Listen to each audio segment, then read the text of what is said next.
안녕하십니까. 박상규의 직설 6월 9일 월요일 방송을 시작하겠습니다. 이재명 정권의 위세와 겁박에 법원마저 속속 백기를 들고 있습니다. 18일로 잡혀 있던 선거법 위반 파기환송심 재판이 이 첫 재판이었는데 사실상 무기한 연기가 됐습니다. 재판장 이재권은 추후에 기일을 다시 잡겠다고 밝혔지만 현 대통령 임기 안에 이 재판을 다시 열 가능성은 거의 없다고 봐야 합니다. 며칠 전에 조희대 대법원장이 이재명 관련 재판들은 소관 재판부들의 판단에 맡기겠다고 할 때부터 저는 좀 이상했었습니다. 그 우려대로 오늘 된 것입니다. 파기환송심의 재판장인 서울고법의 이재권 부장판사는 헌법 제84조에 따른 조치라고 설명했습니다. 자, 이게 무슨 말이냐? 대통령이 취임 전에 저지른 범죄에 대한 재판에도 불소추 특권을 적용하겠다는 뜻이 됩니다. 이에 대한 헌법학계의 견해와 해석이 첨예하게 지금 갈리고 있는 와중이거든요. 그런데 담당 재판부들 가운데 하나, 그 중에서도 가장 중요한 당면 사건의 재판장이 헌법 84조를 이렇게 황당하게 해석해서 어처구니 없이 자의적으로 적용한 셈입니다. 이에 따라 위증교사 2심이 있고요.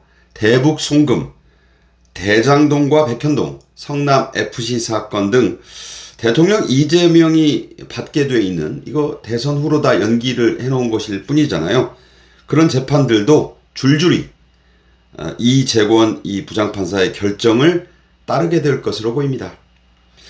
향도가 이 법관들이 갈 길을 제시한 셈이 되겠습니다. 국민의힘에서는 사법부가 스스로 사법 역사에 커다란 오점을 남겼다는 한동훈 전 대표의 성토와 다른 의원들의 비판이 지금 잇따르고 있습니다. 또 이에 대한 헌법소원 제기 요구 등이 분출하고 있습니다. 하지만 현재의 헌법재판소가 국힘이 원하는 결과를 내줄 것이란 기대는요, 말 그대로 난망이다. 저는 이렇게 보고 있습니다.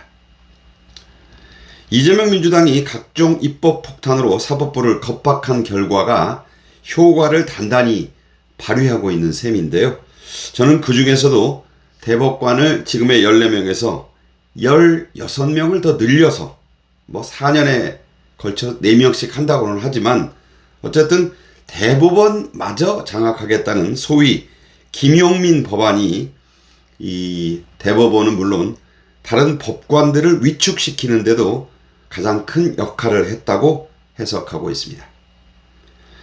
바람이 부니 풀들이 알아서 눕는다는 말이 있죠. 그렇게 된 것이고 조희대 대법원장도 대법원을 지키기 위해서랄까요? 어쨌든 예외가 아니었다. 이렇게 봐야 하는 것입니다. 대선 전에 실시된 각종 여론조사, 특히 갤럽 여론조사를 살펴보니까 응답자의 63.9%가 이재명 후보가 대통령에 당선돼도 각종 재판들은 그 결과에 관계없이 계속돼야 한다고 했었습니다. 지금도 그런 결과가 그대로일지는 미지수지만 6월 9일 오늘은 민주공화국 대한민국의 삼권 분립이 와해되기 시작한 첫날로 기록될 것이 분명하다고 저는 믿고 있습니다. 이재명 민주당은 법원 장악으로도 모자라 헌법재판소까지도 손에 넣으려고 하고 있는데요.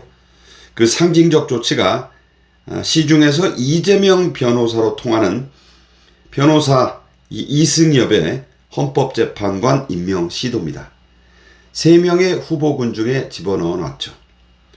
이승엽은 2018년에 대통령 이재명의 친형 이재선 회계사의 강제 입원 논란 때부터 지금까지 이재명의 법률 집사로 활동해온 사람입니다.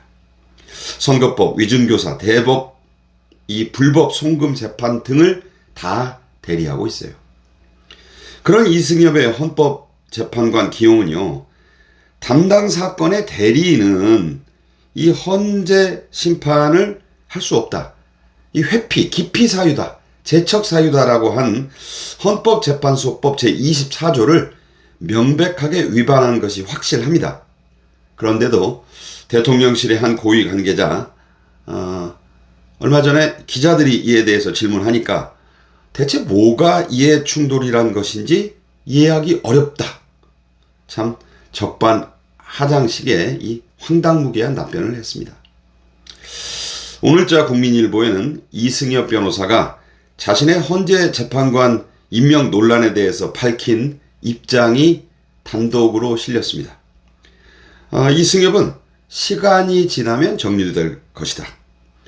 저로선 답답한 심정이다. 뭐 이렇게 말한 것으로 나왔어요. 자, 이 말을 제가 좀 뜯어봅니다. 이건 대통령의 뜻이고 집권 정부에서 알아서 하는 인사니 내가 뭐라고 왈가왈부하겠느냐. 시간이 지나면 지금의 논란은 가라앉을 것이다. 나는 헌법재판관 후보자에서 물러날 생각이 전혀 없다. 이런 뜻으로 읽어야 합니다.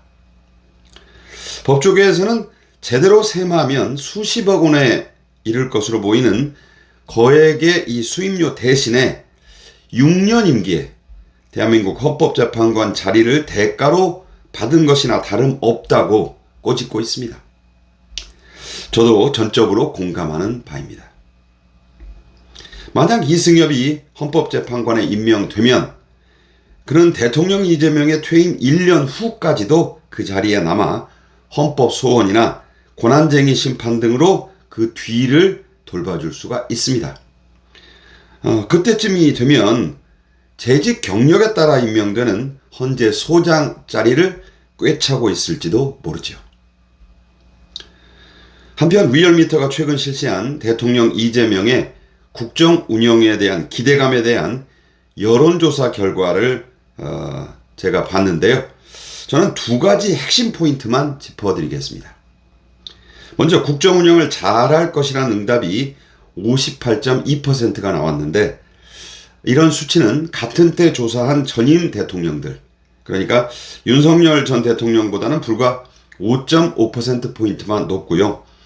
최고였던 이명박 전 대통령보다는 무려 21.1%가 낮고 박근혜 전 대통령보다도 5.6%포인트가 낮은 겁니다. 같은 좌파였던 대통령 문재인보다도 16%포인트나 낮은 겁니다. 기대감이 그만큼 없다.